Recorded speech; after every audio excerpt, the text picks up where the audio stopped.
શાસ્ત્રોમાં જણાવવામાં આવ્યું છે કે ભગવાન શિવને અભિષેક અત્યંત પ્રિય છે. વિવિધ દ્રવ્યો દ્વારા કરવામાં આવતો અભિષેક માત્ર એક ધાર્મિક વિધિ નહીં, પરંતુ માનસિક શાંતિ, શારીરિક આરોગ્ય અને આધ્યાત્મિક ઉન્નતિનું સાધન છે. દેવાદિદેવ મહાદેવ પર કરવામાં આવેલો અભિષેક એ જીવનના દુઃખો દૂર કરીને સુખ, સમૃદ્ધિ અને મોક્ષ તરફ દોરી જાય છે. તો મહાશિવરાત્રિએ કયા પુણ્યફળ માટે કયા દ્રવ્યોથી કરવો અભિષેક જણાવશે ગુરુજી પ્રફુલભાઈ પંડ્યા.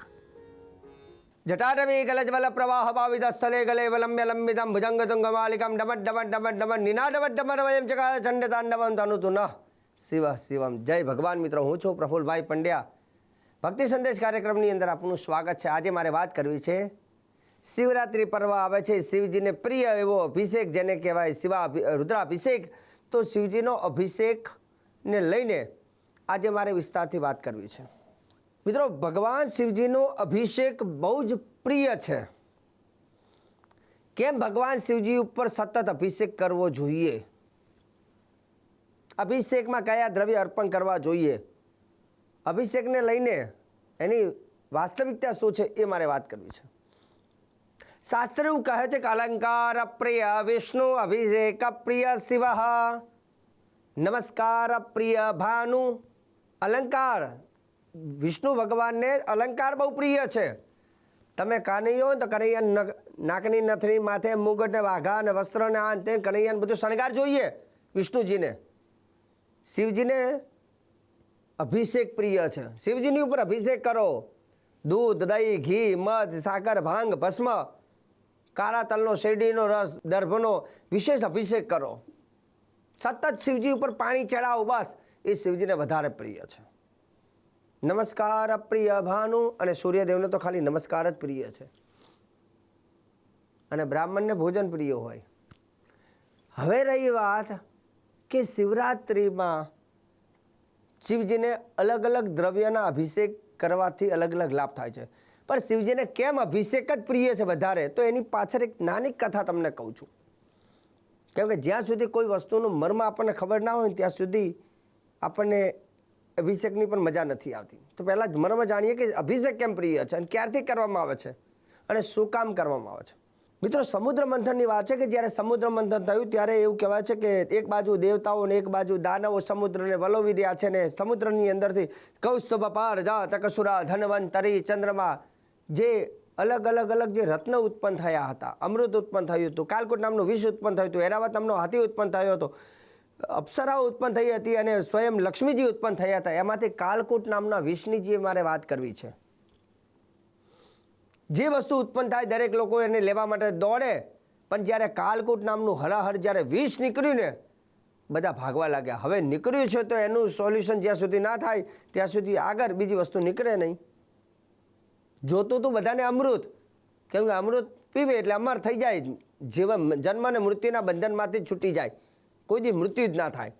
અમૃત પીવા માટે થઈને સમુદ્ર મંથન કર્યું, પણ પહેલું તો આવ્યું ઝેર. કાલકૂટ નામનું વિષ નીકળ્યું. શિવજીને યાદ કરે, ભગવાન કંઈક કરો, મહાદેવને કે.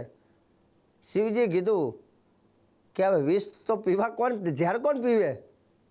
છતાંય શિવજી એવું દુનિયાને બચાવવા માટે, એટલે શિવજીને એમને મહાદેવ નથી કહેવાતા, એમને શિવજીને મોટા દેવ નથી કહેવાતા, કેમ કે એમને દુનિયા પાછળ દુનિયાને બચાવી છે ડગલે ને પગલે.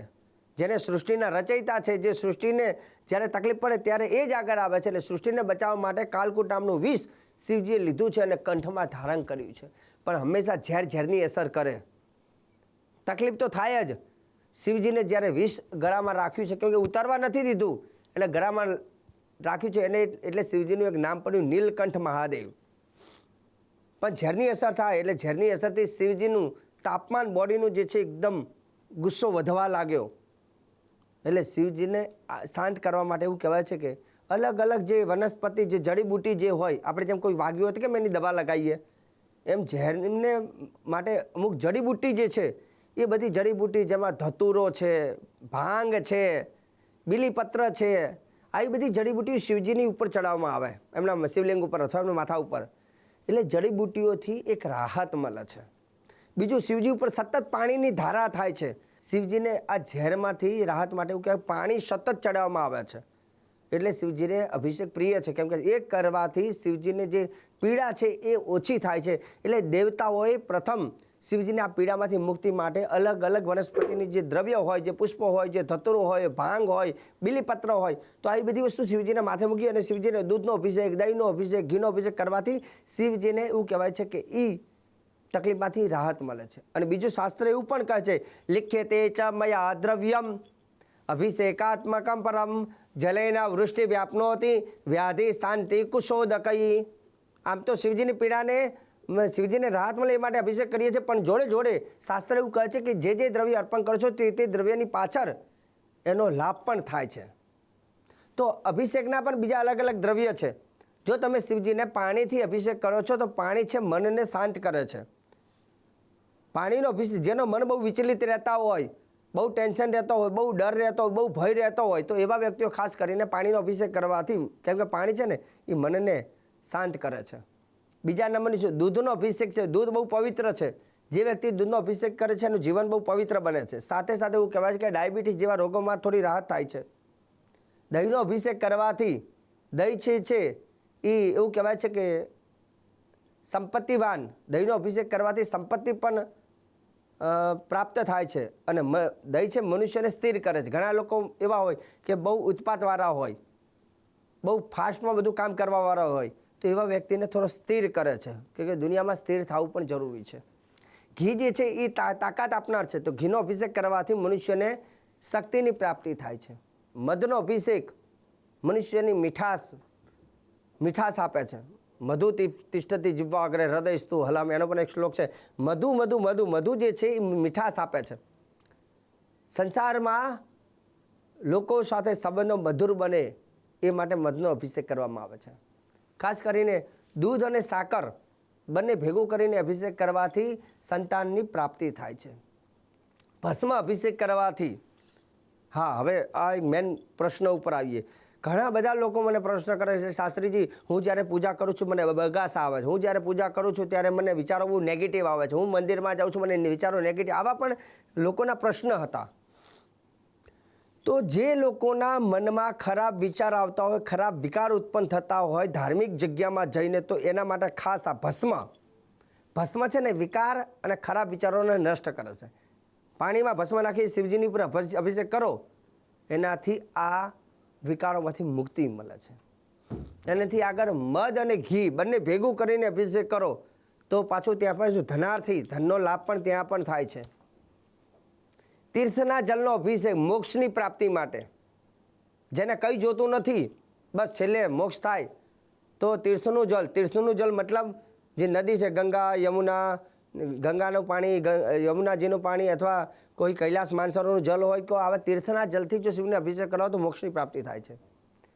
શત્રુથી પીડા હોય, બહુ દુશ્મનથી પીડા હોય, તમે કંઈ કરી ના શકતા હોય અને શત્રુનો ભય રહેતો હોય, તો સરસવનું તેલ શિવજીને અભિષેક કરવાથી શત્રુ ભયમાંથી મુક્તિ મળે છે. જે લોકોના શરીરમાં બહુ અતિશય બીમારી, એક ચાલુ થાય, બીજી ત્રીજી વારાફરતી બીમારી ચાલુ રહે, તો બીમારીમાંથી નષ્ટ થવા માટે, ખાસ કરીને બીમારીમાંથી નષ્ટ થવા માટે દર્ભોદક એટલે કે દર્ભવાળું જલ શિવજીને અર્પણ કરો. લક્ષ્મીવાન ભાવ, પાછું લક્ષ્મી જોતી હોય તો પાછું શેરડીનો રસ પણ લક્ષ્મીમાં ફાયદો આપે. કુબેર અને લક્ષ્મીની કૃપા મળે છે. કાળા તલનો અભિષેક કરવાથી મનુષ્યની પ્રગતિ થાય છે. ભાંગનો અભિષેક કરવાથી શિવજીની કૃપા મળે છે. અત્તરનો અભિષેક કરવાથી, મતલબ પાણીમાં અત્તર નાખીને અભિષેક કરવાથી મનુષ્યને યશ માન પ્રતિષ્ઠાની પ્રાપ્તિ થાય છે. તો અત્તરનો અભિષેક, અત્તરમાં સુવાસ છે, સુગંધ હોય, તો અત્તર શિવજીને અર્પણ કરવાથી તમારી યશ માન પ્રતિષ્ઠા ચારે બાજુ ફેલાય છે. અને એનાથી આગળ પાણીમાં બીલીપત્ર નાખીને અર્પણ કરવાથી પાપમાંથી મુક્તિ મળે છે. મતલબ પાણીમાં બીલીપત્ર મૂકીને એવું બીલીપત્ર યુક્ત જલ શિવજી અર્પણ કરવાથી પાપમાંથી મુક્તિ મળે છે. ત્રિદલમ ત્રિગુણાકારમ ત્રિનેત્રમ ચ ત્રયાબ્દમ ત્રિજન્મ પાપ સંવારમ એક બિલ્વસ્ય અર્પણ. બીલીપત્ર અર્પણ કરવાથી જેમ પાપમાંથી મુક્તિ મળે છે, તે રીતે બિલ્વયુક્ત અભિષેક પણ કરી શકાય. તો આ હતા અભિષેકના વિશેષ મહત્વ. અને શિવરાત્રિ પર્વ નજીક આવતો હોય તો આપણને દ્રવ્ય અને એનું ફળશ્રુતિ આપણને ખબર હોવી જોઈએ, જેથી આપણે તે અભિષેક કરી, અને બધી જ વસ્તુ જોતી હોય તો બધા દ્રવ્યથી અભિષેક કરવો જોઈએ. આજે સરસ મજાની જાણકારી આપી છે. આગળ પણ આપતો હોઈશ. કાર્યક્રમ જોવાનું ચૂકતા નહીં. મને આપી દો હવે તમે રજા. જય ભગવાન.